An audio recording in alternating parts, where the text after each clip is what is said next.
नमस्कार, first aid में आपका स्वागत है। मॉर्निंग टू यू, मेरे साथ विवेक हैं। विवेक, मॉर्निंग टू यू। लेकिन आप एक चीज़ बताइए, आपके लिए एक सवाल है मेरे पास।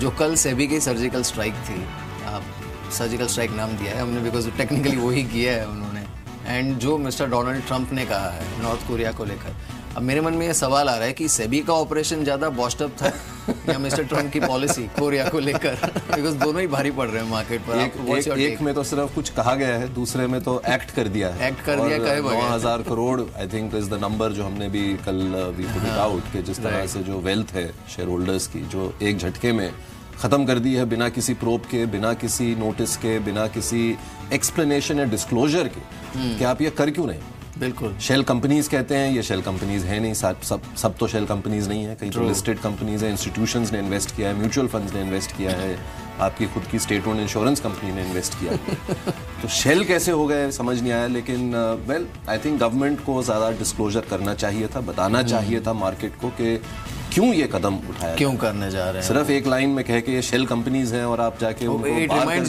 पुराने दिन से, पुराने दिन 11B का क्लॉज है, बैन कर दीजिए, फिर 2 साल बाद पता चलता था कि वो एग्जोनरेट हो गए, लेकिन जो शेयर की वैल्यू थी वो खत्म हो जाती है। बिल्कुल, और ये जो इन्वेस्टर्स जो इनमें फंसे हैं, इनको ये वापस अपने पैसे नहीं दिखने वाले, बिल्कुल। इनफैक्ट वो तो निकल भी नहीं पाएंगे जिस तरह से कर दिया। तो ये जो निफ्टी में हरा निशान है, इससे आप ज़्यादा भ्रमित मत होइएगा। अभी ये एडजस्ट हुआ नहीं है, धीरे धीरे हो जाएगा। जो सही नंबर है वो सेंसेक्स पर दिख रहा है 1% नीचे, 300 पॉइंट नीचे है इंडिकेटिव टिक्स में सेंसेक्स, और निफ्टी है फिलहाल भले ही 10,000 के ऊपर हो, लेकिन आज आप इंटरनेशनल क्यूज देखिए। एक तो यूएस में डाउ जोन्स की जो वन वे चल रही थी मूवमेंट पिछले 10-12 सेशन से, उस पर ब्रेक लगी है थैंक्स टू मिस्टर ट्रंप, और वही क्यूज आज सुबह अक्रॉस द बोर्ड एशिया में भी रिफ्लेक्ट कर रहे हैं, इंक्लूडिंग SGX निफ्टी जो कि 30-35 पॉइंट नीचे था। हमारे साथ राकेश बंसल हैं और समीर चौहान है। लेकिन राकेश, अब इनफैक्ट अब ज़्यादा भारी कौन पड़ेगा पता नहीं मार्केट पर, बीट सेबी और मिस्टर ट्रंप, लेकिन संकेत अच्छे नहीं हैं आज के लिए। बिल्कुल अमीर, संकेत अच्छे नहीं है। और दूसरा, अगर आप एक चीज को देखें तो निफ्टी ने भी 1-1.5 महीने बाद लास्ट एक negative cross over on momentum indicators Nifty ने टेक्निकल चार्ट्स में जून में दिखाया था। तब अराउंड 100 पॉइंट्स की करेक्शन देखने को मिली थी और तब निफ्टी अराउंड 95-50 ट्रेड करता था।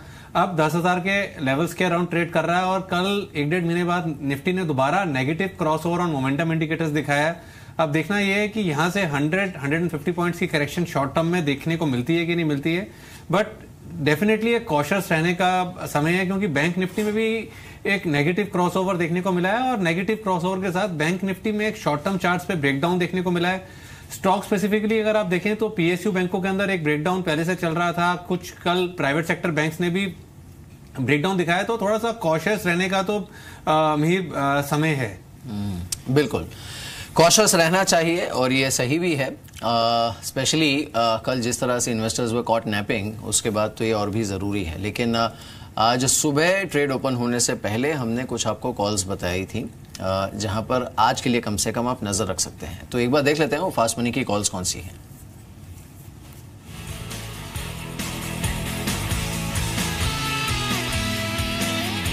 शुरुआत मैंने भारत फोर्ज के साथ की है कि गिरते बाजार में स्टॉक में तेजी थी। आज का टारगेट है 1206, stop loss 1180। Gujarat Ambuja exports 116 का टारगेट, 109 का स्टॉप लॉस। बर्जर पेंट्स घरेलू खपत से जुड़ी जो कंपनी है वहां पर फोकस करें आप, 260 का टारगेट रहेगा, 250 का स्टॉप लॉस। बतौर EPS शेयर मैंने चुना है make money organic, strong set of results, उसका इंपैक्ट कल स्टॉक पे पड़ा, आज भी फॉलो बाइंग हो सकती है। 58 का टारगेट, 53 का स्टॉप लॉस लगाएं। जमुना ऑटो अब तक के उच्चतम स्तर पे और रिजल्ट से पहले और एक्टिव हो सकता है, 295 का टारगेट, 280 का एक स्टॉप लॉस लगाना होगा। FMCG में डिफेंसिव बाइंग हो सकती है जिसमें डाबर प्रोमिनेंटली ये 323 तक पहुंच सकता है, 311 का स्टॉप लॉस रहेगा। गेल पे आज का टारगेट है 392, स्टॉप लॉस 384। NMDC जिसके नतीजे आने वाले हैं उससे पहले स्टॉक में अच्छी तेजी बन सकती है और मेटल स्टॉक्स वैसे ही ग्लोबली इसमें काफी स्ट्रांगली ग्रिप में है। 131 का टारगेट, 126 का stop loss. Quest Corp RBI ने FPI लिमिट बढ़ाई है, उसका एक पॉजिटिव ट्रिगर है। आज का टारगेट आप 950 मान सकते हैं, 885 का एक स्टॉप लॉस। और Jubilant FoodWorks broking houses reports positive हैं, 1355 का टारगेट रहेगा, 1324 का एक स्टॉप लॉस। सन फार्मा पे नजर रख के चलें, इसमें बिकवाली हो सकती है आज, क्योंकि टैरो के जो नंबर्स आए हैं वो कमजोर रहे हैं। मुनाफा 50% गिरा है, 488 का टारगेट लेके बिकवाली करें। लेकिन REC 11 तारीख को नंबर्स आने हैं, नंबर्स अच्छे रह सकते हैं, इसी उम्मीद में 184 का टारगेट लेके खरीदारी करें। SRF नंबर्स कमजोर रहे हैं, मुनाफा गिरा है, मार्जिन में गिरावट आई है, तो 1500 तक के जो डाउनसाइड लेवल्स है वो इस काउंटर में देखने को मिल सकते हैं। PFC बतौर EPS मैंने शामिल किया, कल नंबर्स आने हैं, नंबर्स के साथ बोनस इशू पर बोर्ड विचार करेगा, ये पॉजिटिव ट्रिगर हो सकता है। 142 का टारगेट, 134 का स्टॉप लॉस रखें। सोम डिस्टिलरीज के नंबर्स का पॉजिटिव है, सीक्वेंशियली मुनाफा 4 गुना से ज्यादा बढ़ा है, 147 का टारगेट होगा, 141 का आप स्टॉप लॉस रखें इस काउंटर में। इसके अलावा टाटा केमिकल नंबर्स कमजोर रहे हैं, 50% मुनाफा गिरा है, अनुमान से खराब रहे हैं, 582 का टारगेट नीचे की ओर, 600 रुपए का स्टॉप लॉस रखें। कावेरी सीड नंबर्स अच्छे रहे हैं, मार्जिन 32% से 35% बढ़कर हुए हैं, 675 का टारगेट लेकर खरीदारी करें, 653 का स्टॉप लॉस रखें। IOC 3 दिन से लगातार क्रूड गिर रहा है और बुकिंग हाउसेस पॉजिटिव हैं, आज के लिए 422 का टारगेट, 408 का स्टॉप लॉस रखें। BHEL कोई CAG की रिपोर्ट आई, इसमें उन्होंने गड़बड़ियां पाई हैं, उसका इंपैक्ट आज भी काउंटर में नेगेटिव साइड पे देखने को मिलेगा। 129 का टारगेट, 136 का स्टॉप लॉस रखें। और बतौर सुपर हिट PVR इसे मैंने शामिल किया है, एक नॉन कोर एसेट्स कंपनी बेच रही है, उसका पॉजिटिव रिफ्लेक्शन दिखेगा, 1450 का टारगेट, 1392 का स्टॉप लॉस रखें।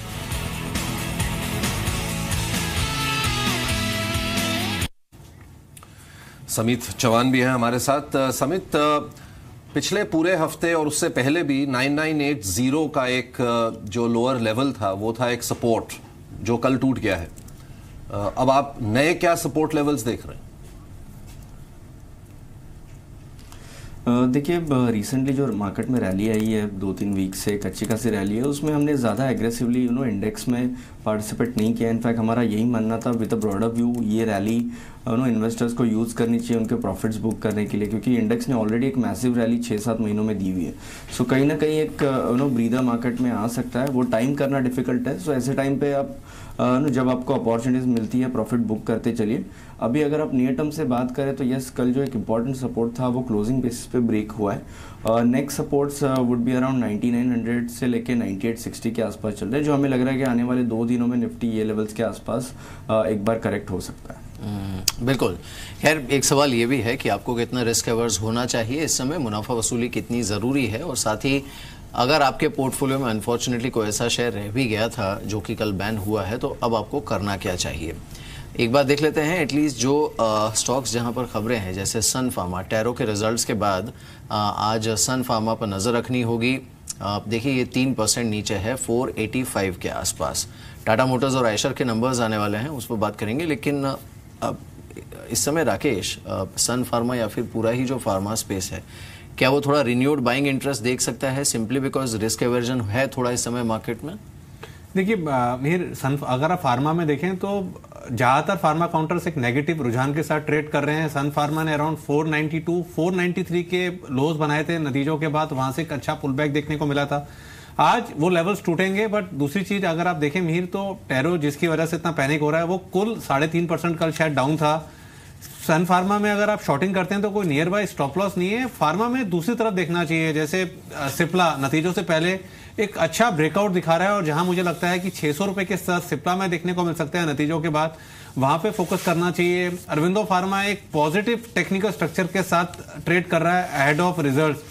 अगर यहाँ पर नतीजे अच्छे आते हैं तो यहाँ पे बाइंग करनी चाहिए। और as of now short selling वाले काउंटर्स जैसे हैं डॉक्टर रेड्डीज हुआ, सन फार्मा हुआ, इनको अवॉइड करना चाहिए। Doctor Reddy's already oversold territory में है, और सन फार्मा में अगर गैप डाउन ओपनिंग होती है जो इसके चांसेस काफी ज्यादा हैं, तो ट्रेडिंग के नजरिए से कोई नियर बाय स्टॉप लॉस नहीं है कि यहाँ पर पोजीशन बनाई जाए। फार्मा में अगर कुछ करना है तो मैं सिप्ला के साथ जाने की राय दूंगा।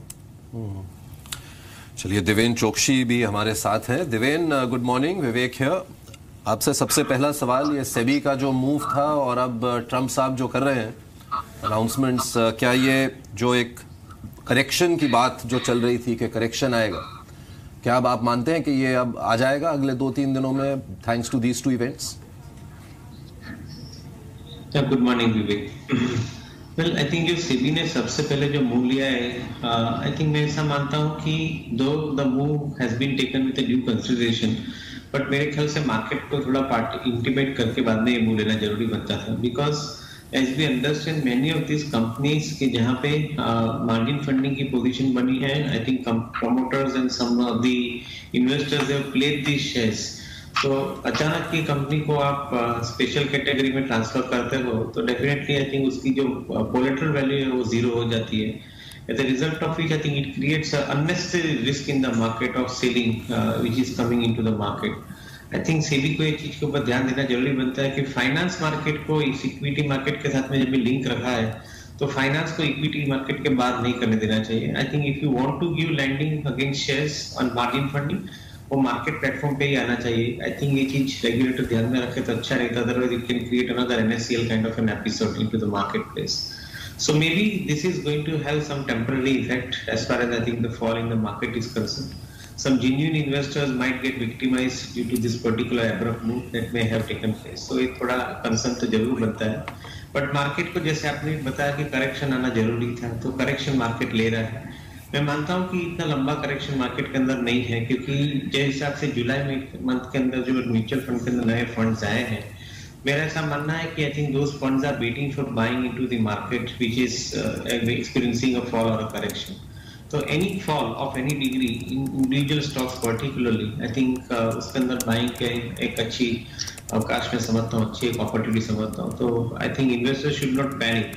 On the contrary, I think this fall should be capitalized to buy good quality stocks into the portfolios. बिल्कुल. लेकिन देवेन, एक जो डर है और मैं कहूँगा कि कुछ हद तक राइटली प्लेस्ड भी है.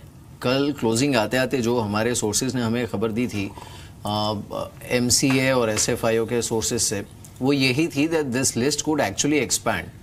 और ये कल डर हमने मार्केट में देखा भी था. खुलने के आधे घंटे बाद ही अगर आप देखें तो जितनी भी डेट हेवी कंपनीज हैं जहां पर अभी तक ये टर्न अराउंड का थीम चल रहा था, सारी सडनली दे स्टार्टेड क्रैकिंग और अब उनका स्ट्रक्चर भी वीक लग रहा है. इन स्टॉक्स पर आपकी सलाह क्या होगी इस समय? वेल मिहिर, आई थिंक आपका डर सही है, मार्केट का पार्टिसिपेंट्स का भी आई थिंक थोड़ा जो डर रखना वो स्वाभाविक है. बट मैं इसीलिए मानता हूं कि रेगुलेटर की एक जवाबदारी होती है कि आप कोई भी एक्शन लेने जा रहे हो तो I think as a measure of transparency आपको मार्केट के अंदर ये चीज को डिस्क्लोज कर देनी चाहिए. At least you should give sufficient amount of time और call it a pre warning to investors to get out of such kind of stocks I think where they are likely to take actions. मैं नहीं बोलता हूँ कि आपको सब चीज upfront बता देनी चाहिए, but at least I think you should caution investors to stay away from some of the quality stocks where their observations are very strong. क्योंकि इन्वेस्टर जब ये इस चीज के अंदर ध्यान के बाद जाता है, उसका तभी आई थिंक नुकसानी होती है. तो definitely I think he will lose trust in the marketplace. So मेरा ऐसा मानना है कि I think regulator will hold a larger responsibility now in probably not taking knee-jerk reaction, and maybe I think take sufficient amount of communication should be given to the market before taking such kind of knee-jerk reactions and transferring the stocks. Deven, आपने कई सालों से stock market को बहुत करीब से देखा है और आपने ये भी देखा है कि पहली बार शायद पिछले 2 साल में डोमेस्टिक जो मनी है, रिटेल मनी है, एक बहुत ही स्ट्रक्चर्ड प्रोसेस ड्रिवन वे से अब आने लगा है. और लेकिन जैसे आपने कहा कि डोमेस्टिक फ्लोज विल कंटिन्यू. आपसे जानना चाहता हूं कि अगर हम कुछ डेटा पॉइंट्स देखें कि अभी भी अगर आप देखें जो इक्विटी AUM है is just 4% of the GDP as against 30% in most developed markets. तो आप मानते हैं कि अभी तो ये पार्टी शुरू ही हुई है और अब जो इन्वेस्टर्स हैं, चाहे उसके कारण जो भी हो कि real estate is not doing well, gold is not doing well, एक एजुकेशन आ रही है लोगों में कि भाई अब केवल बैंक में अपने पैसे रखने से कुछ नहीं हो सकता. तो क्या आप मानते हैं कि ये जो जर्नी है, जो हमें अभी लग रहा है कि बहुत पैसा आ रहा है, बहुत पैसा आ रहा है, ये actually is just the beginning? बिल्कुल. आई थिंक जो इन्वेस्टर है मार्केट के अंदर और जो इन्वेस्टर नहीं भी है मार्केट के अंदर, वो दोनों के अंदर एक समझ बड़ी पक्की है कि जो दूसरे ऑल्टरनेटिव मीन्स है इन्वेस्टमेंट के, उनके अंदर ज्यादा अपॉर्चुनिटी नहीं मिल रही. दूसरे फिक्स इनकम के जो प्रोडक्ट्स हैं, जैसे अभी इन्वेस्ट REIT जैसे प्रोडक्ट भी अभी आए हैं, बट उनका अभी तक सक्सेसफुल प्रोलिफरेशन होना और उसका रिजल्ट आना थोड़ा समय है बाकी. म्यूचुअल फंड डेफिनेटली छोटे इन्वेस्टरों के लिए काफी हद तक सक्सेसफुल ऑपरेट कर रहा है. तो इन्वेस्टर म्यूचुअल फंड में फंड्स ट्रांसफर करके आई थिंक मार्केट में ला रहा है. मेरा ऐसा मानना है कि आपने जो बताया उस हिसाब से कि शुरुआत हुई है. अगले समय के अंदर जैसे जैसे इनकम लेवल बढ़ती है, जैसे जैसे डिस्पोजेबल इनकम लेवल बढ़ती है, सेविंग्स का कंपोनेंट आपके हाथ में बढ़ता है और GDP का ग्रोथ आता है, तो स्वाभाविक हिसाब से 30% के आसपास सेविंग्स के अंदर कन्वर्ट होता है. तो मैं ऐसा मानता हूँ कि इन्वेस्टर आगे के समय के अंदर will bring more money into the markets. और market as such and the valuation also it is moving very well. $2 trillion की जो कैप है ऑलमोस्ट, उसके पास I think market is moving in that direction. So I think new funds will come into the market. I don't have much doubt about this subject. All right, चलिए इस बीच देख लेते हैं जो इंडिकेटिव टिक्स आए थे उसके मुताबिक निफ्टी 17 पॉइंट नीचे 9961 के लेवल पर, तो जो 9950 है उसके काफ़ी नज़दीक। निफ्टी बैंक 80 पॉइंट नीचे इंडिकेटिव टिक्स में 24,519 पर, तो ये भी 24,500 के लेवल के नज़दीक। और मिड कैप इंडेक्स ये करीब 46 पॉइंट नीचे 18,300 के आसपास ओपनिंग दे सकता है। जो वीक स्ट्रक्चर्स हैं विद इन निफ्टी उसमें ऑब्वियसली सन फार्मा तो है ही, हमने इंडिकेटिव टिक्स में भी देखा था। फिर आईओसी है जिसमें कल क्लोजिंग में हमने पूरे ही ओएमसीज में अच्छी खासी वीकनेस देखी थी। HCL टेक, भारती इंफ्रा, ये कुछ अन्य काउंटर्स हैं जो कि वीक रह सकते हैं। लेकिन आज आपको शुरुआत में थोड़ा टाइम देना पड़ेगा मार्केट को। हम immediately we can't jump to conclusion कि 9950 रिटेन हो जाएगा, क्योंकि हो सकता है वीकनेस थोड़ी स्प्रेड हो। कमज़ोर ओपनिंग हुई भी है, 22 पॉइंट नीचे निफ्टी 9950 के लेवल पर ही इस समय इनफैक्ट निफ्टी ट्रेड भी कर रहा है। और उसके नीचे अब जाते हुए सन फार्मा 3.5% नीचे है। सारे इंडाइसेस अब देखिए ऑलमोस्ट 1/4% नीचे। निफ्टी बैंक करीब आधे % नीचे है। सेंसेक्स 120 पॉइंट नीचे और निफ्टी पर 30 अंकों की गिरावट 9947 का लेवल यहाँ पर देखने को मिल रहा है। लेकिन सन फार्मा आज यहाँ पर डेफिनेटली बहुत ही क्लाउडी रुझान देखने को मिल रहा है। 5% नीचे सन फार्मा 475 पर इस समय निफ्टी का टॉप लूजर है। और जो टैरो के नंबर्स हैं वो डेफिनेटली यहाँ पर शुरुआत में एटलीस्ट अपना जो प्रेशर है वो डालते हुए। इंडियन ऑयल है जो कि करीब 1% नीचे इस समय ट्रेड कर रहा है। BPCL OMCs में ये 2% नीचे इस समय ट्रेड कर रहा है। टाटा मोटर्स आज नंबर्स आने हैं, 1% नीचे टाटा मोटर्स है। HCL टेक के काउंटर पर गिरावट है और साथ ही येस बैंक ये करीब 1% नीचे है। बैंक ऑफ बड़ौदा और एक काउंटर है जो कि करीब 1% नीचे इस समय ट्रेड कर रहा है। अब देखते हैं कुछ और पॉकेट्स को जहां पर आज वीकनेस देखने को मिल रही है। बैंकिंग स्टॉक्स को देखते हैं। निफ्टी बैंक कल जिस तरह का रुझान था अब भी करीब 110 पॉइंट नीचे निफ्टी बैंक है। PSU बैंकिंग स्पेस जिसमें कल हमने वीकनेस देखी थी आज भी वीक है। PNB, bank of Baroda, Allahabad bank ये काउंटर्स हैं जहां पर वीकनेस है। कैनरा बैंक करीब 1% नीचे इस समय ट्रेड कर रहा है। ओवरऑल बैंक निफ्टी 120 पॉइंट नीचे 24,500 का जो लेवल है उसके नीचे इस समय निफ्टी बैंक ट्रेड कर रहा है। ब्रॉडर मार्केट्स को देखते हैं। मिड कैप इंडेक्स ये 125 पॉइंट नीचे इस समय ट्रेड कर रहा है। और जो टॉप लूजर्स हैं यहाँ पर सबसे ज़्यादा नुकसान जिन स्टॉक्स पर देखने को मिल रहा है इसमें टाटा केमिकल्स है जो कि करीब 3.5% नीचे है। SRF 4% नीचे है। GMR इंफ्रा कल हमने खुलासा किया था जी मीडिया पर कि किस तरह से DIAL के साथ जो इनका पब्लिक प्राइवेट पार्टनरशिप का समझौता है सरकार का, वो सरकार के लिए नुकसानदायक साबित हो रहा है। उसके बाद ये काउंटर प्रेशर में है। DLF 2% नीचे है। DCB bank, Thermax, GSK consumer, Crompton Greaves power, bank of India, Sun Pharma advance ये कुछ काउंटर्स हैं जहां पर वीकनेस देखने को मिल रही है। अब उन स्टॉक्स को देखते हैं जिनकी कल अच्छी खासी हैमरिंग हुई थी। तो वो जो डेट हेवी तबका है जहां पर अच्छा खासा कर्ज कंपनी की बुक्स पर है, प्लेज है अच्छा खासा, वो सारे स्टॉक्स देखिए आज भी डाउनवर्ड स्पाइरल में। JP एसोसिएट्स आज भी 6% नीचे है। JP इंफ्रा ये करीब 5% नीचे है। और काउंटर्स को देखते हैं। JP ग्रुप के सारे ही स्टॉक्स नुकसान में है। एमटेक नुकसान में है। कल हमने सारे रियल एस्टेट स्टॉक्स में देखा था अच्छी खासी गिरावट थी। HDIL, यूनिटेक, इन सारे काउंटर्स पर सेलिंग प्रेशर था। HDIL आज भी देखिए 15% नीचे। और ये भूलिएगा मत कल ये काउंटर 20% नीचे था, आज ये 15% नीचे है। ओबेरॉय आधे % नीचे है। बट लुक एट DLF ये 2.5% नीचे है। यूनिटेक यहाँ पर सेलिंग प्रेशर अच्छा खासा है। ओबेरॉय रियलिटी ये आधे % नीचे ट्रेड कर रहा है। और यूनिटेक आपकी स्क्रीन पर ये करीब 3.25% नीचे इस समय ट्रेड कर रहा है। ADAG ग्रुप के स्टॉक्स को देखते हैं। इस पर भी कल सेलिंग प्रेशर देखने को मिला था। आज भी कोई खास संकेत नहीं है कि बहुत मजबूती होगी। तो लुक एट आरकॉम करीब 1.5% नीचे। आरकॉम इस समय 22.60 के लेवल पर है और बाकी सारे काउंटर्स भी लाल निशान में। और यही कल भी मार्केट का कंसर्न था विवेक, जो हमने देखा भी था कि जितनी भी डेट जैसे ही ये खबर आई, अब उनमें तो ट्रेड हो नहीं सकता था, लेकिन जो सारे डेट हेवी स्टॉक्स हैं उन सभी में एकदम से कल हमने जो कन्विक्शन है वो ब्रेक होते देखा था। सो आज हो सकता है आपका इंडेक्स शायद लिमिटेड डाउनवर्ड मूवमेंट दे, लेकिन ये जो स्टॉक्स है उसमें आप देखिए आज भी काफ़ी गिरावट है सारे ही स्टॉक्स में। एब्सोल्युटली। दिवेन, कहीं ना कहीं ये कोरिलेशन एक बन गया है कि शेल कंपनी का मतलब है अगर आप डेट लेडन है या आपने डेट नहीं चुकाया, और जैसे आप समझा रहे थे कि यही कंफ्यूजन इसलिए हुआ है क्योंकि जो जिस तरह से अनाउंस किया रेगुलेटर ने, ना कुछ ठीक से एक्सप्लेनेशन दी, एक लाइन में बस ये सस्पेक्टेड शेल कंपनीज हैं करके छोड़ दिया।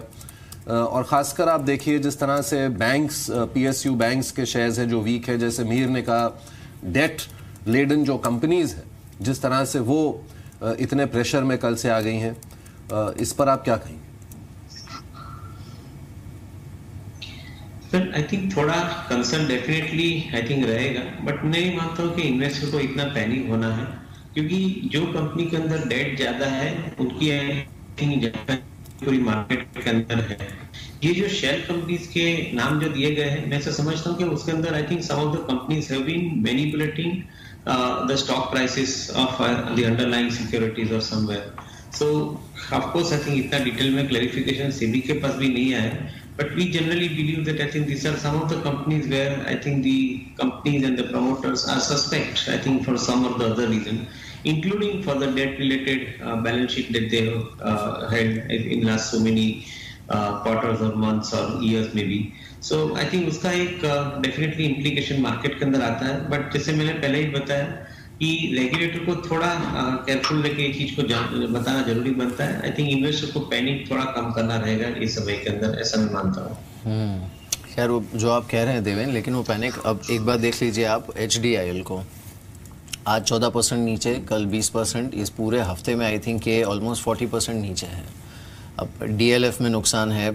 सिंटेक्स को एक बार देखते हैं, कल सिंटेक्स प्लास्टिक्स की लिस्टिंग हुई थी, आज आप सिंटेक्स इंडस्ट्रीज को देखिए, अब ये करीब 6% नीचे है, और सिंटेक्स प्लास्टिक्स को भी अगर हम देखें तो ये भी नुकसान में।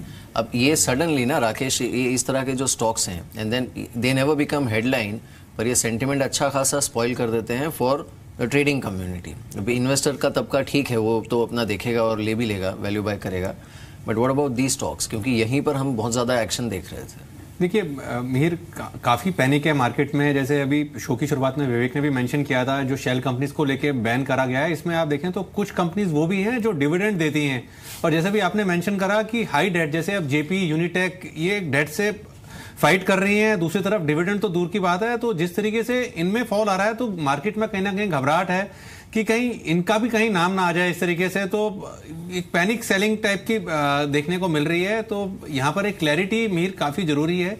जैसे प्रकाश इंडस्ट्रीज को उदाहरण के तौर पे देखिए, एक अच्छी खासी कंपनी के अंदर लिक्विडिटी है, उसमें ऐसे कैपिटल गेन बांटना जैसे शेल कंपनीज का क्राइटेरिया है, इतना इजी नहीं है। कई कंपनीज डिविडेंड देती हैं, तो उसके चलते हाई डेट कंपनी जैसे JP, एसोसिएट, यूनिटेक जैसी कंपनीज के अंदर एक पैनिक देखने को मिल रहा है, और एक वॉल्यूम के साथ स्टॉक्स में गिरावट देखने को मिल रही है। तो यहाँ पर एक क्लैरिटी की जरूरत है मीर, नहीं तो काफी पैनिक है, मार्केट का माहौल काफी खराब करेंगे छोटे मोटे मझोले स्टॉक्स ना। दिवेन, ये जो जियो पॉलिटिकल इश्यूज हैं, इन पे आप क्या मानते हैं कि क्या ये जिस तरह से इन पे रिएक्ट हो रहे हैं, कि आप क्या मानते हैं कि जो हमारा डोमेस्टिक ये कंसर्न है सेबी को लेके, और ये जो इम्पेंडिंग कि ये लिस्ट और एक्सटेंड होगी और कई और नाम इसमें आएंगे, और हो सकता है कुछ नाम ऐसे लीक भी हो गए हों, the way the stocks are reacting, लेकिन जियो पॉलिटिकल इशू पे आप क्या मानते हैं, आपकी क्या राय? From whatever the reading that we do and understanding we carry, मैं नहीं मानता हूँ कि कोई जगह पे कोई बड़ी वॉर की हम लोग कोई बात कर रहे हैं। Maybe I think each and every country is trying to prove the point. I'm not naming those countries, but each and every country is trying to prove their points. But I think this is going to create a situation of uncertainty for sure. मेरा ऐसा मानना है कि dollar as a currency will remain weak in this particular period. Unless I think some meaningful measures taken by American government to revive America, I think as a currency, dollar would remain rupee kind of a currency vis-a-vis the dollar would gain the strength, and I think those strength के हिसाब से जो foreign countries में से जो investor funds ला रहे हैं, वो फंड्स लाने की उनकी जरा जो स्पीड है वो बढ़ेगी, क्योंकि they know that the rupee is likely to appreciate from here onwards. So I think at an elevated or a depreciated level of 63, 64, I think नए funds market में लाने शुरू हो जाएंगे. So India would probably see a positive impact of the fallouts in the global market. Of course I think जो नए fund आते हैं उसको इन्वेस्ट करने के लिए अच्छे पेपर्स भी मार्केट में आना जरूरी बनते हैं, and fortunately some of the good quality insurance companies have lined up IPOs. सो मैं ऐसा मानता हूँ कि इंडिया मार्केट के लिए कोई इतनी चिंता की जरूरत नहीं है। On the contrary, I think this would be seen as an opportunity by most of the global investors to come to India market and invest into the market. Also because of the currency which is showing a reasonably good amount of direction now. जो विवेक हम बात कर भी रहे थे शायद कि how poorly the globe is performing और maybe economies like China, हो सकता है उसका एक रब ऑफ मिले इंडियन मार्केट्स को। लेकिन आज आप देखिए मेटल्स में अच्छा आउट परफॉर्मेंस है। हिंडाल्को आज भी आउट परफॉर्म कर रहा है, ऑलमोस्ट 3.25% ऊपर है। वेदांता 2.5% ऊपर है। आप इनफैक्ट टाटा ये एनएससी के जो कैश के गेनर्स है ना, उसमें भी ये स्टॉक्स आज भी अच्छी वॉल्यूम्स के साथ ट्रेड कर रहे हैं। Let's take a look at Tata Steel also. कल इनफैक्ट एक बड़ा एनकरेजिंग बयान आया टाटा स्टील की तरफ से कि they are open for an acquisition, लेकिन वो इस तरह की कोई अच्छी अपॉर्चुनिटी ढूंढ रहे हैं कि जिससे पिछली बार जैसा कोरस के केस में हुआ था वैसे बहुत हेवी डेट उन्हें लेना नहीं पड़े बैलेंस शीट पर, और लेवरेज बाय आउट लिमिटेड करना पड़े। लेकिन हाँ, टाटा स्टील भी गेन कर रहा है। समेत ये तीनों ही स्टॉक कल भी अच्छी स्ट्रेंथ दिखा रहे थे, आज भी अच्छी मजबूती है। Tata Steel, Hindalco, Vedanta, and obviously they are part of Nifty, so to that extent थोड़ी सेफ्टी भी रहती है। आपकी पिक कौन सी है यहाँ पर? देखिए मीर, इफ़ यू रिकॉल 2015 के फैग एंड 2016 के स्टार्ट में कोई भी मेटल काउंटर्स में निवेश नहीं करना चाहता था और वहाँ से एक मैसिव रैली आ चुकी है। और ऐसे मार्केट में भी लास्ट 2-3 दिनों से हम कंसोलिडेशन देख रहे हैं, थोड़ा वीकनेस देख रहे हैं और ये स्टॉक्स आउट परफॉर्म कर रहे हैं। तो ये आउट परफॉर्मेंस और कंटिन्यू रहेगा। Clearly with in this space Tata steel एक प्रिफर्ड पिक रहा है और अभी भी हर एक डिप में इसमें बाइंग अपॉर्चुनिटी देखनी चाहिए। अगर कुछ महीनों का आप व्यू पकड़ते हो तो ये स्टॉक पोटेंशियल रखता है कि 690-700 प्लस के लेवल्स भी दिखा दे। बट यहाँ पे as a trader fresh buying current level पे बहुत रिस्की हो सकती है। Risk to reward ratio favourable नहीं होगा, बट कोई भी माइनर डिप्स आती है तो यहाँ पे खरीदारी की सलाह होगी। हिंडाल्को 240-245 एक नियर टर्म हर्डल है, बट हमें लगता है बहुत जल्दी ये लेवल्स भी इसमें ब्रेक हो सकते हैं। दिवेन, metals as a sector from a fundamental point of view कैसे देख रहे हैं आप उसको? I think we are extremely convinced that the commodity as a space has already turned around, and probably you are going to see a 3 to 4 years of a good bull cycle in the commodity space. क्योंकि एक तरफ से देखें तो India as a economy project rollouts have started taking place. As of now, only the public spending in the public projects are being rolled out. But जैसे जैसे rate of interest कम होते जा रहे हैं, I think the private spending, the private sector spending also will start increasing. So as a country, India is in expansion mode. और जब भी country expansion mode में होती है तभी डिमांड बढ़ना कमोडिटी के लिए बहुत स्वाभाविक चीज है। फेरस मेटल देखिए, नॉन फेरस मेटल देखिए, सीमेंट जैसी कमोडिटी देखिए, I think all commodities would probably find traction as far as I think the growth demand is concerned. So उसके अंदर कोई दो राय नहीं है, डाउट नहीं है। And most of the companies are currently available at a capacity which are probably I think only increase from current levels, cannot go down from current levels. So definitely I think that will add to the bottom line performance and the profit performance. Another important aspect in the entire metal space is the cost of the input, that is energy cost, is significantly lower because of the crude oil prices in the global market. और वो मेरे ख्याल से profitability बढ़ाने की तरफ I think मैं निर्देश दे रहा हूँ।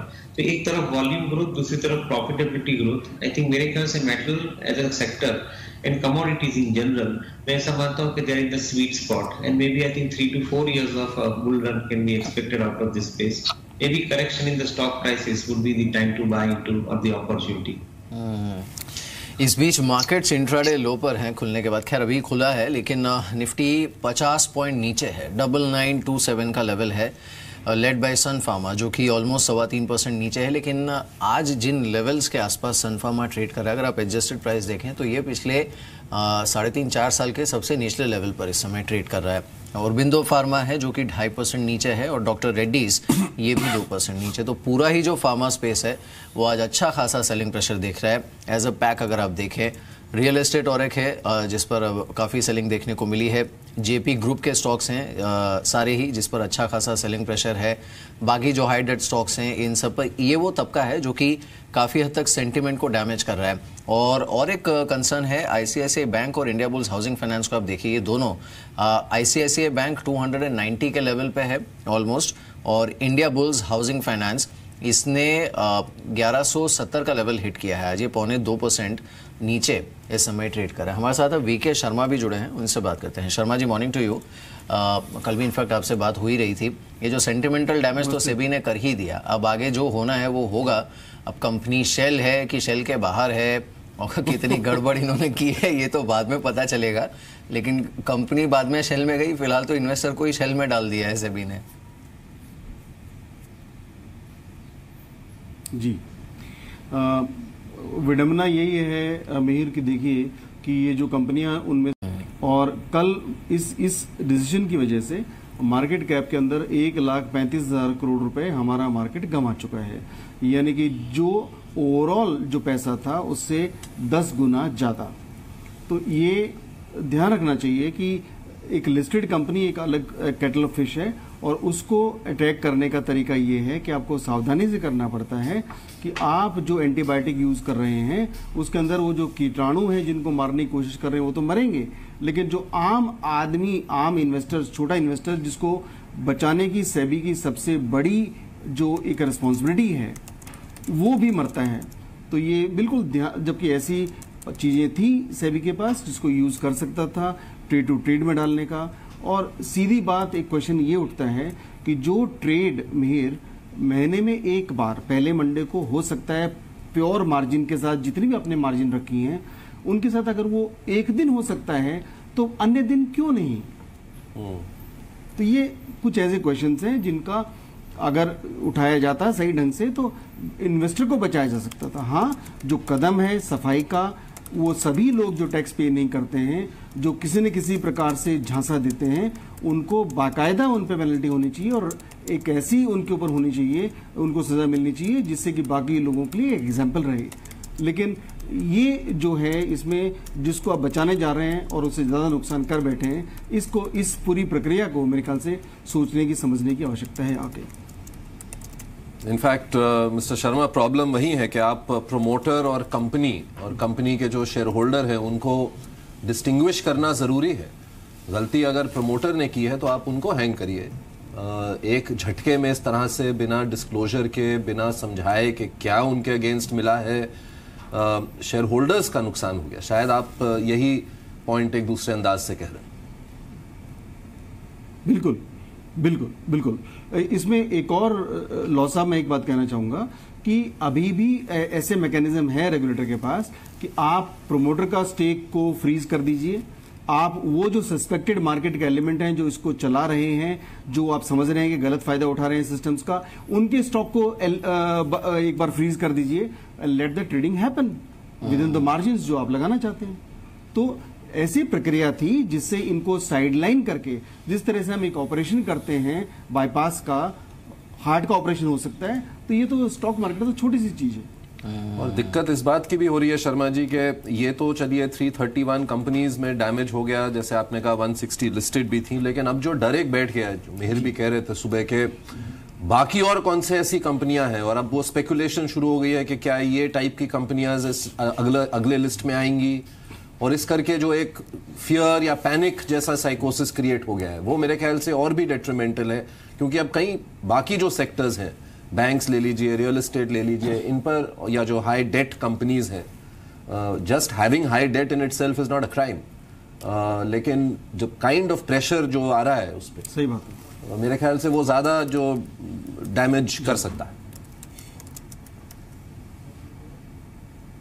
सही बात है। और डैमेज तो इस बात का भी होता है लॉ साहब कि जिसके पास ये स्टॉक्स थे उनका तो वैल्यू जीरो हो गया, तो उसकी वजह से उनको अन्य स्टॉक बेचने पड़े, बिकॉज ब्रोकर तो मानेगा नहीं, आपके जो स्टॉक हैं उनको वैल्यू जीरो गिनेगा, तो आपको दूसरे अन्य स्टॉक बेचने पड़ेंगे। तो ये जो प्रक्रिया है वो जो आपने कोलेटरल दे रखा था उसको और पूरा करने के लिए मेरे ख्याल से आज वो सेलिंग आ सकती है। लेकिन इसके बाद मैं समझता हूं कि ये जो डील है ये डन एंड क्लोज हो जाएगी, इसके बाद में मार्केट पे नेगेटिव असर नहीं पड़ेगा। ये जो प्रक्रिया है मार्केट के डरने की, वो एक प्रक्रिया ऐसी है जो मार्केट को बॉटम बनाने में हेल्प करती है। तो मार्केट डरेगा, और मार्केट कोई भी ऐसा डरेगा तो अल्टीमेटली मार्केट जो है इस तरह की वॉरीज को क्लाइम करता है, और इसको मैं एक अपॉर्चुनिटी समझूंगा अच्छे और बड़े स्टॉक्स खरीदने की, जहां पे ये सवालिया निशान खड़े नहीं होंगे। तो हो सकता है इस प्रक्रिया में जब मार्केट रिवाइव करता है वो स्टॉक, छोटे स्टॉक जिनके ऊपर सवालिया निशान था, ज्यादा बढ़ेंगे, लेकिन उनको बढ़ने दीजिए। आप इस तरह का रिस्क मत उठाइए बड़े स्टॉक्स में, और जहां पे इस तरह के किसी प्रकार की लांछन लगने की संभावना नहीं है, और जिनके अंदर आप विजिबिलिटी देखते हैं उन सब चीजों को देखते हुए जो गवर्नमेंट के प्लान्स क्या हैं और इनके स्टेटेड ऑब्जेक्टिव्स क्या हैं, और उससे जिनको फायदा हो सकता है वहीं पे लगाएंगे, तो उनमें सबसे अच्छा नाम उभर कर आता है कि प्राइवेट सेक्टर, बैंक्स और बड़े बैंक शेयर, उनमें आप निवेशित रह सकते हैं। बिल्कुल, ये आपने काफी अच्छी चीज कही, और ये कुछ हद तक जो over heating I would say, या फिर over excitement if not over heating, जो कि मिड कैप्स में हो रही थी ना, वो देखिए ये कल की न्यूज के बाद और दूसरा रिजल्ट्स, इन दोनों के ट्रिगर पे काफी हद तक मार्केट में फैक्टर इन हो रही है। आज आप मिड कैप के लूजर्स को देखिए, अब कल जैसे जीएमआर पर नेगेटिव खबर थी, इनफैक्ट अब हमने ब्रेक भी की थी कि ये इनका जो दिल्ली एयरपोर्ट है जीएमआर का डायल, उससे लेकर कुछ दिक्कतें हैं, और वो कंपनी मैनिपुलेट भी कर रही है जो पीपीपी मॉडल था उसे। ये काउंटर आज देखिए 4.5% नीचे है। और एक दो एग्जांपल मैं आपको दिखाता हूँ। Look at stocks like Usha Martin, इस पर आप देखिए आज कमज़ोर रिजल्ट्स के बाद जिस तरह का रुझान देखने को मिल रहा है, या फिर चंबल फर्टिलाइज़र को देखिए, यहाँ पर जिस तरह का रुझान देखने को मिल रहा है कमज़ोर नतीजों के बाद। और फिर वो जो तबका है डेट हैवी स्टॉक्स का, वो तो है ही, जो कि हैमरिंग दिख रहा है। आज भी आप देखिए टायर स्टॉक्स को भी देखिए, वहाँ तो खैर डेट का इश्यू नहीं है, लेकिन प्योरली ऑन परफॉर्मेंस आज फिर से एक बार सारे नुकसान में है, रियल एस्टेट नुकसान में है। तो ये कुछ हद तक हो सकता है कि ओवर हीटिंग जो है उसे भी कंट्रोल कर ले मार्केट में टू दैट एक्सटेंट। देवेन, आपका व्यू क्या है इस पर? Sorry, Mihir, I think I missed the question. No, I was talking about overheating in mid caps, Deven. Market इसी बहाने हो सकता है कि थोड़ी बहुत जो ओवरहीटिंग थी या ओवर एक्साइटमेंट था मिड कैप्स को लेकर, उसे भी थोड़ा रैशनलाइज कर दे, कम कर दे। Well, I think मार्केट थोड़ा ज्यादा ही मिड कैप के ऊपर स्टोरी टेलिंग के अंदर जो पढ़ा है। आई थिंक काफी हद तक investors including fund managers are not going through the fundamentals of the companies, and that is where we are facing this situation. In fact, I think the bigger problem in the market is that you have got too much of funds chasing few stock. So as a result of which, I think the completely liquidity driven buying in some of the mid cap counters has been happening, and that's where we are seeing a kind of a sharp reaction also coming in due to some news or negative news which have come out. मेरा ऐसा मानना है कि I think quality की तरफ ध्यान देना जरूरी बनता है मार्केट के अंदर, ऑन द क्वांटिटी बहुत जरूरी बनता है मार्केट के अंदर, बिकॉज काफी हद तक जो फंडामेंटली स्ट्रॉन्ग कंपनीज है जिनके पास स्ट्रेटेजीज है इम्प्लीमेंट करने की, वो कंपनीज के लिए आई थिंक अगला समय अच्छा रहेगा। तो I think even though I may say that I think premium companies might probably get I think slightly better advantage if they are quality conscious. So मेरा व्यू ऐसा रहेगा इन्वेस्टर के लिए कि भाई investment I think should be done in quality companies, even though at times I think it is to be paid at premium, because that would be the winning strategy in the coming period. बिल्कुल। चलिए राकेश, आपका शुक्रिया हमारे साथ इस बातचीत में शामिल होने के लिए। समित, आपका भी शुक्रिया हमारे साथ आज ओपनिंग में शामिल होने के लिए। हमारे साथ और एक खास मेहमान जुड़े हैं, पृथ्वी हल्दिया हमारे साथ जुड़े हैं। कल सेबी ने जो सर्जिकल स्ट्राइक की है सो कॉल्ड शेल कंपनीज पर, इस मुद्दे पर और ओवरऑल मार्केट का जो स्ट्रक्चर है उस पर बातचीत करने के लिए, लेकिन उनसे बात करने से पहले एक बार ये देख लेते हैं सेबी का जो फैसला है उसकी तारीफ तो काफ़ी हुई है, लेकिन अब जो इन्वेस्टर्स थे यहाँ पर इन्वेस्टेड वो परेशान है, क्योंकि कई म्यूचुअल फंड्स, बैंक्स, सरकारी एजेंसीज, इनका भी इन्वेस्टमेंट था, और इसीलिए जिस तरह से ये कार्रवाई हुई है उसके ऊपर कुछ बड़े सवाल भी खड़े हो रहे हैं। एक बार देख लेते हैं वो सवाल कौन से हैं। सरकार के आदेश पर सेबी ने कल 331 कंपनियों पर सर्जिकल स्ट्राइक किया और शेल कंपनी होने के संदेह में ट्रेडिंग रोक दी। इनमें ज्यादातर तो पेनी शेयर हैं, लेकिन लिस्ट में जे कुमार, पार्श्वनाथ, प्रकाश इंडस्ट्री जैसे कई जाने पहचाने शेयरों का नाम होने से रिटेल निवेशक घबराहट में आ गए। खास तौर से उन शेयरों की धुलाई ज्यादा हुई जहां कर्ज का बोझ ज्यादा है, खास तौर से इंफ्रास्ट्रक्चर और रियल एस्टेट कंपनियां। सेबी के फैसले के मुताबिक इन कंपनियों को कड़ी निगरानी में रखा जाएगा और इनमें सिर्फ हर महीने के पहले सोमवार को ट्रेडिंग होगी।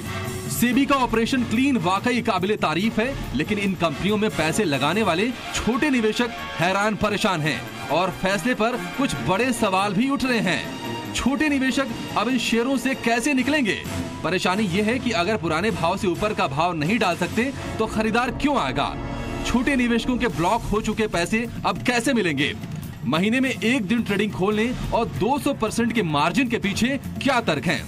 छोटे निवेशकों को एग्जिट रूट देने के लिए पहले T2T में डालने का रास्ता क्यों नहीं अपनाया गया? सवाल तरीके पर भी हैं। साफ साफ शेल कंपनी दिखने वाली कंपनियों पर सेबी और एक्सचेंज ने पहले ही कोई एक्शन क्यों नहीं लिया? यानी एक्शन से पहले सेबी, एक्सचेंज और ऑडिटर की जवाबदेही क्यों नहीं तय हुई? जो कंपनियां साफ सुथरी हैं, उनके पास अब क्या विकल्प हैं? जांच पूरी होने में और क्लीन चिट मिलने में कितना वक्त लगेगा? बड़े सवाल ये भी हैं कि क्या ये लिस्ट 331 कंपनियों से भी ज्यादा लंबी होगी और ज्यादा कंपनियां फंसेंगी? और क्या निवेशक ऐसी कंपनियों से दूरी बनाएंगे जिन पर कर्ज का बोझ ज्यादा है, कारोबार डामाडोल है और प्रमोटर के शेयर गिरवी हैं या प्रमोटर कंपनी से निकल चुके हैं? बाजार इस डर से अभी कितना करेक्ट होगा, और अगर करेक्ट होता है तो क्या अच्छी कंपनियों में खरीद के मौके होंगे? आपका चैनल जी बिजनेस इन सभी सवालों को आज भी प्रमुखता से उठाएगा और जवाब जानने की पूरी कोशिश करेगा, ताकि छोटे निवेशक किसी मुश्किल में ना फंसे। खबर सीधे आपकी जेब से जुड़ी है, इसलिए आपको अभी और दिन भर देखना है बाजार का सबसे भरोसेमंद चैनल जी बिजनेस। हमारे साथ पृथ्वी हल्दिया जी भी जुड़ रहे हैं। Prithvi, Vivek here, good morning, thank you for coming here on Zee business. मुझे याद है कि जब 90s में ये वैनिशिंग कंपनीज का जो पूरा इशू हुआ था और उसके आप फोर फ्रंट पर थे और आपने कहा था कि ये कंपनीज वैनिश नहीं हुई, प्रमोटर्स वैनिश हुए। और मैं समझता हूं कि कहीं ना कहीं ये भी जो एक्शन है उसमें अभी भी हम प्रमोटर्स का रोल और उनकी जवाबदेही और कंपनी और जो स्मॉल शेयर होल्डर्स हैं उनके बीच में जो डिस्टिंक्शन है वो शायद अब अभी भी नहीं कर पा रहे।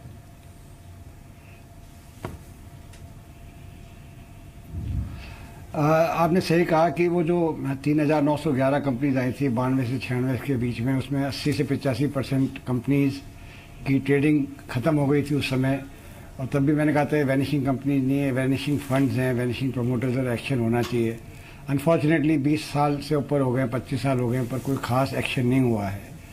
और हज़ारों लाखों इन्वेस्टर जो उन IPOs के अंदर जिन्होंने पैसा लगाया था वो बिल्कुल निराश हो गए कि उनको कोई रेमेडी मिलेगी।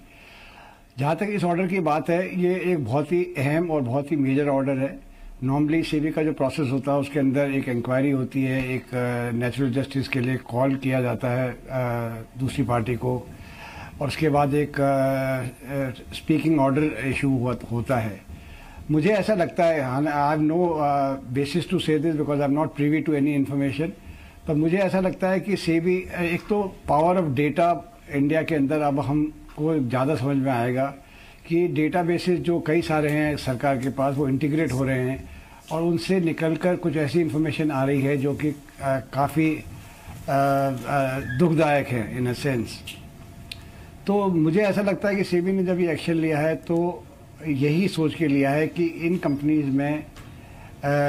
कंपनीज का लिस्टेड रहना ओवरऑल मार्केट के इंटरेस्ट में नहीं है और नए इन्वेस्टर्स इसके अंदर नहीं फंसने चाहिए। जहाँ तक एग्जिस्टिंग इन्वेस्टर्स का सवाल है, मैं ये हमेशा कहता आया हूँ कि इन्वेस्टर्स इक्विटी में जब इन्वेस्ट करता है तो एक रिस्क काफ़ी बड़ी होती है। खाली रिस्क कंपनी के रिलेटेड नहीं होती है कि उसका बिजनेस क्या है, उसकी ग्रोथ क्या है, उसके मैनेजमेंट क्या है, पर एक रिस्क ऑफ फ्रॉड भी होती है कि कंपनी का मैनेजमेंट बदल जाए, प्रमोटर्स की नीयत बदल जाए, कंपनी के साइफनिंग ऑफ फंड्स हो रहे हैं, कुछ और हो रहा है, तो ये रिस्क एक रहती है। और सेबी को एक ये कॉल लेनी पड़ती है कि at some point of time क्या ये कंपनीज का लिस्टेड रहना मार्केट के लिए ठीक है कि नहीं है। निवेशकों को नुकसान होगा, पर बड़ा नुकसान आपको ये भी समझना चाहिए प्रमोटर्स को होगा, क्योंकि उनकी सारी जो होल्डिंग है वो सब अब एक तरह से फ्रीज हो गई है। और इंडिया के अंदर अभी भी ज़्यादातर कंपनीज फैमिली ओन्ड होती हैं, इसके अंदर प्रमोटर्स की 50, 60, 70, 75% तक होल्डिंग होती है। तो नुकसान दोनों तरफ से है। अच्छी कंपनीज के अंदर हमने देखा है जो शुरू में लिस्ट हुई IPOs, जो 2005 में भी जैसे IPOs आए, तो उसके अंदर निवेशक ने जब कोई कॉल लिया, इन्वेस्ट किया, तो यही मान के किया कि कंपनीज अच्छी हैं, पर बाद में देखा गया कि कई कंपनीज के प्राइसिंग बहुत स्ट्रेच थे, कई कंपनीज ने गलत काम किए और निवेशकों को बहुत बड़ा नुकसान हुआ। तो ये नुकसान तो चलेगा। जहाँ तक 4-5 नाम जो लिए जा रहे हैं, अखबारों में भी आ रहा है कि ऐसी कंपनीज हैं जो शेल कंपनीज नहीं हैं। हो सकता है इसके पीछे कुछ ऐसा इन्फॉर्मेशन है सेबी और MCA के पास जो उनको ये अलर्ट कर रही है कि ये कंपनीज शेल नहीं है in the real true sense of the word, पर ये कंपनीज वैसी हैं जिनसे मार्केट को नुकसान हो सकता है। और अगर वो कंपनीज वाकई में अगर कोई गलती से इस लिस्ट में इंक्लूड हो गई हैं तो I am sure they will go to SAT और go to SEBI and prove कि उनको उनके अगेंस्ट कुछ नहीं है और उनको वापस से रीस्टेट किया जाए। तो ये प्रोसेस तो खुला है ही, और पर 2, 4, 5 कंपनीज के चक्कर में अगर 250, 350 कंपनीज या 325 कंपनीज जो कि वाकई में बिजनेस में नहीं है या फ्रॉड में है या कोई और नॉन कंप्लायंस में है, अगर उनको मार्केट से हटा दिया गया तो एक अच्छी बात है। चलिए, ओवरऑल खैर आपने सही कहा कि ये बात अच्छी भी है। अब एक बार HDIL को देख लेते हैं और रियल एस्टेट कंपनीज को भी।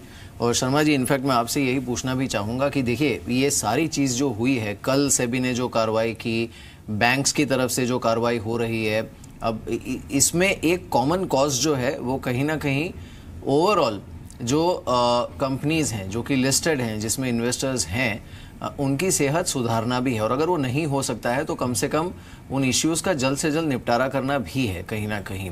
अब इसमें एक अच्छी चीज़ ये हो रही है शायद कि एक वो जो ब्लाइंड फेथ हो गया था कि सारे ही स्टॉक चलेंगे, कमज़ोर बैलेंस शीट वाले भी चलेंगे क्योंकि टर्न अराउंड हो रहा है, कंपनीज की डेट जो है वो कम हो जाएगी, ये सब ना एक there was lot of complacency. अब शायद वो रियलाइजेशन फैक्टर इन हो रहा है मार्केट में, जो कि रियल एस्टेट इंडेक्स में भी दिख रहा है कहीं ना कहीं, and specially on stocks like HDIL, जहां पर बहुत ज़्यादा लेवरेज है और बहुत ज़्यादा कंप्लेसेंसी थी। जी, मेरे ख्याल से ये जो मार्केट का जो थॉट प्रोसेस है इस वक्त थोड़ा सा इलॉजिकल हो चला था, और अब ये देखते हुए कि जिस तरह की दिक्कतें आ रही हैं, आप सभी को एक ब्रश से पेंट नहीं कर पाएंगे और मार्केट डिफरेंशिएट करेगा। जब इनके अंदर थोड़े लेवल्स नीचे आ जाएंगे तो ये स्टॉक वापस दोबारा चल सकते हैं, इसमें कोई दो सवालिया निशान खड़ा नहीं होगा, ये वापस चल सकते हैं। लेकिन क्वेश्चन ये है कि आज के डेट में जब इस तरह की आपके सामने दिक्कतें हैं, तो आप बेहतर और बेटर मैनेज स्टॉक में, जहां पे इस तरह के क्वेश्चन मार्क नहीं हो रहेंगे, तो आपका कैपिटल मार्केट कम से कम सेफ रह सकता है।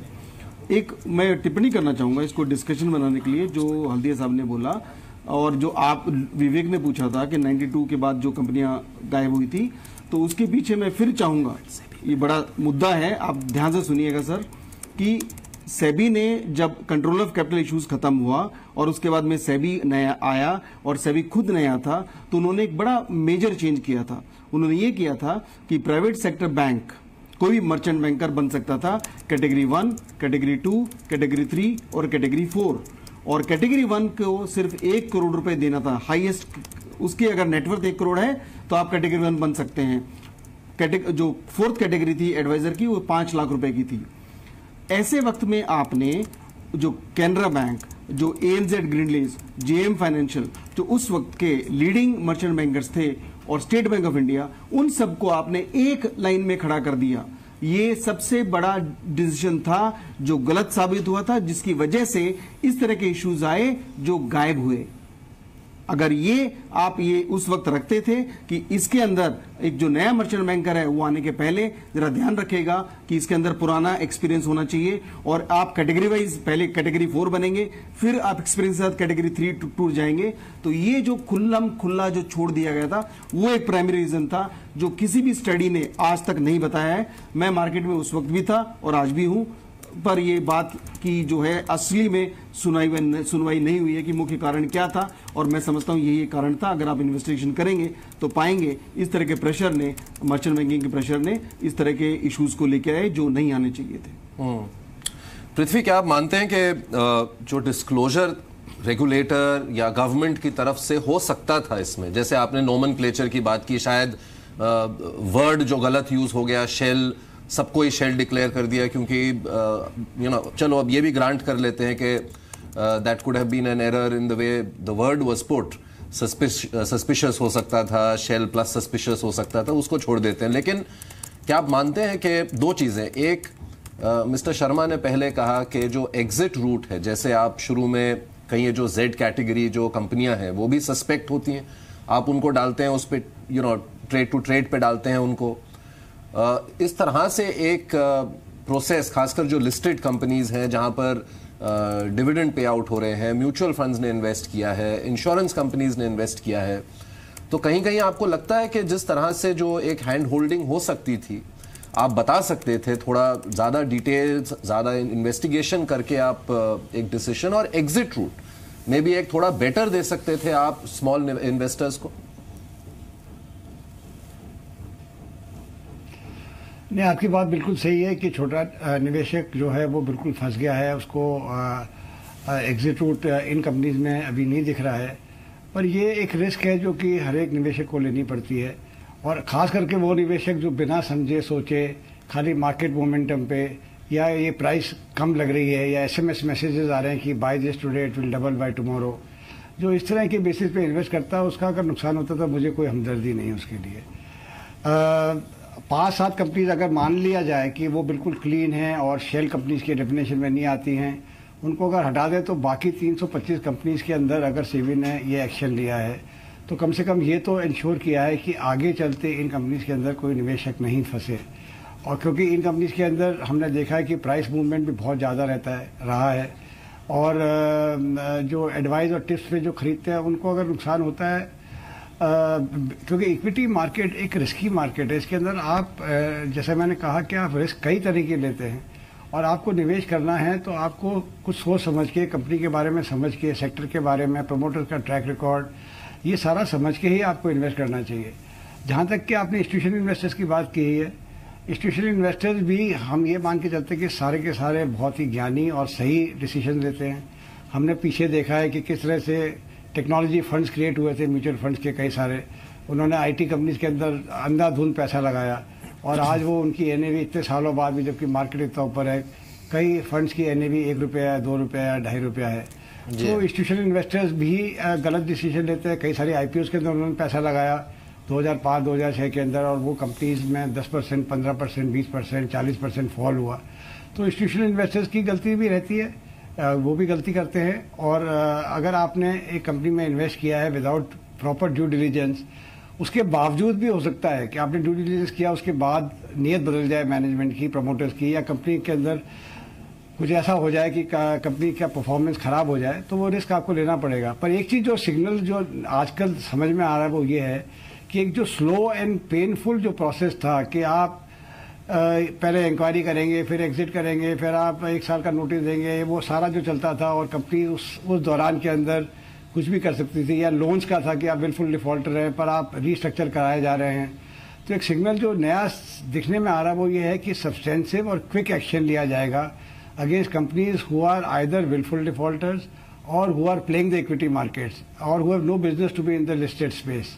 तो ये एक सिग्नल छोटे निवेशकों को खास करके समझना चाहिए कि अब वो एरा खत्म हो गया जहाँ पे कोई भी स्टॉक नाम के बेसिस पे या कोई न्यूज के बेसिस पे चलेगा, उसको थोड़ा सा ज्यादा मेहनत करनी पड़ेगी। बिल्कुल। शर्मा जी, क्विकली आप कुछ कहना चाह रहे थे?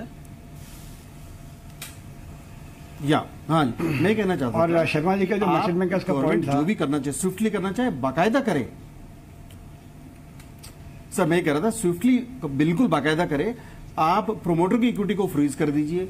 वो एंटिटी जो आपकी इन्वेस्टिगेशन शो करती है कि मार्केट में गलत शेयर को चला रहे हैं या इसमें इसको रिगअप कर रहे हैं या जो भी कर रहे हैं, मैनिपुलेशन कर रहे हैं, उनकी इक्विटी को फ्रीज कर दो और रेगुलर ट्रेडिंग होने दो। आपको जो मार्जिन रखनी है रखिए। तो इसमें गवर्नमेंट एक्शन भी करती, जो पनिशमेंट होता उनको पनिशमेंट भी मिलती, और आम जनता इसमें नहीं पिसती। मेरा सिर्फ इतना कहना है। जो बात हल्दिया जी कहने से कतरा रहे हैं वो ये है कि इन जो आर्म्स हैं, जो तीर जो तर्कस में हैं सेबी के, उन सभी का अगर इस्तेमाल किया जाता था तो इस स्मॉल इन्वेस्टर को जो आज बैठा है चुपचाप मूक बनकर, बधिर बनकर कि मैं क्या करूं अपने स्टॉक्स का, उसके पास ये सवाल निशान खड़ा नहीं होता था।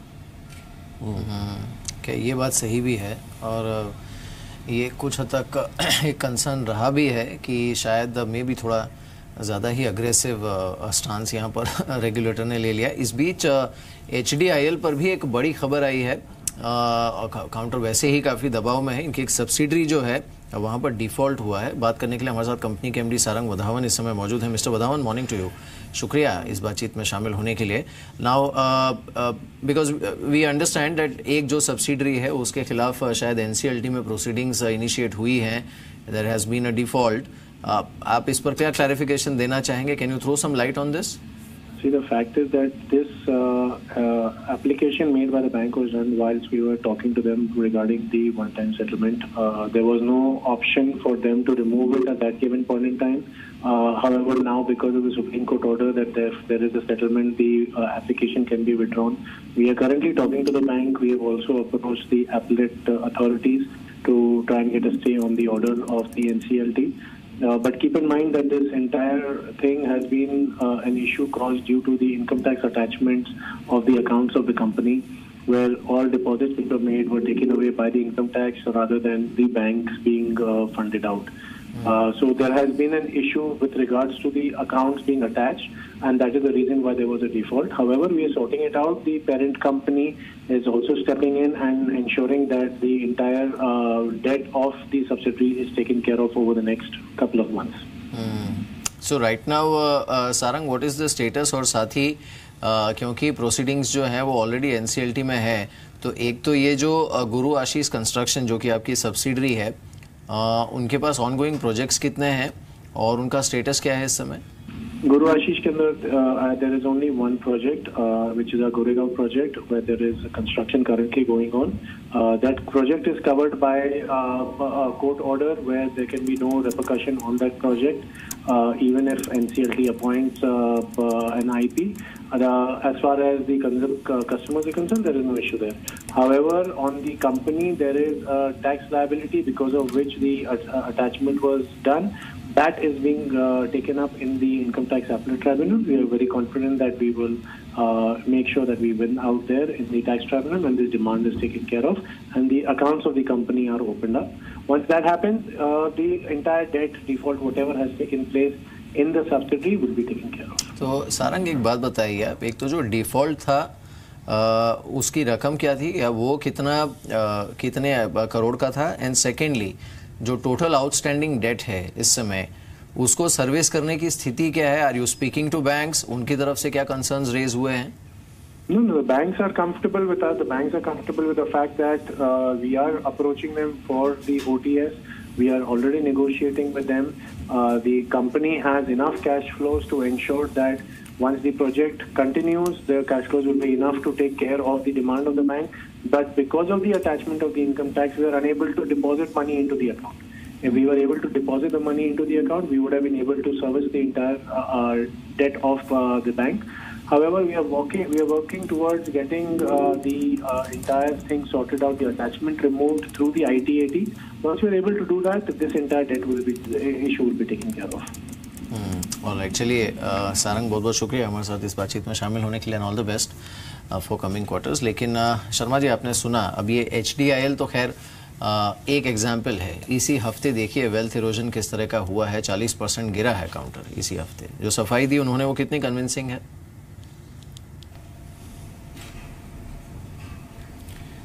जी, मैं कहना चाहूँगा कि मैं रियल एस्टेट कंपनी से पहले ही आपके चैनल पे बहुत बार कह चुका हूँ कि मैं दूर ही रहना चाहूँगा और मैं इनके अंदर निवेश नहीं करूँगा। और मैंने कभी भी इनके अंदर निवेश करने के लिए यही बोला है कि आप अपना स्टॉप लॉस रखें। तो अब ये बात पक्की है कि जब इस तरह के सवालिया निशान खड़े होते हैं तो जो बताया गया है रीज़न वो उतना कन्विंसिंग नहीं दिखता। और एक आम निवेशक क्या करेगा? आम निवेशक सेफ्टी की ओर जाएगा, कैपिटल प्रोटेक्शन पहले देखेगा। तो मेरे ख्याल से एक लॉजिकली यही किसी भी इन्वेस्टर को करना चाहिए, जहाँ पे आपके पास पक्का नहीं है पर आपको शक है और इस तरह का स्टॉक नीचे जाता है तो आप अपना कैपिटल से लॉस करके एक बार आप निकल सकते हैं। कैपिटल को प्रोटेक्शन करना पहले आवश्यक है और निहायत ही आवश्यक है। बिल्कुल। चलिए शर्मा जी, बहुत बहुत शुक्रिया हमारे साथ आज सुबह शामिल होने के लिए। मिस्टर हल्दी, आपका भी बहुत बहुत शुक्रिया हमारे साथ इस बातचीत में शामिल होने के लिए। लेकिन इस मुद्दे को हम उठाते रहेंगे और इस पे और भी खबरें आपको बताते रहेंगे। फिलहाल फर्स्ट एड को यहीं ख़त्म करते हैं।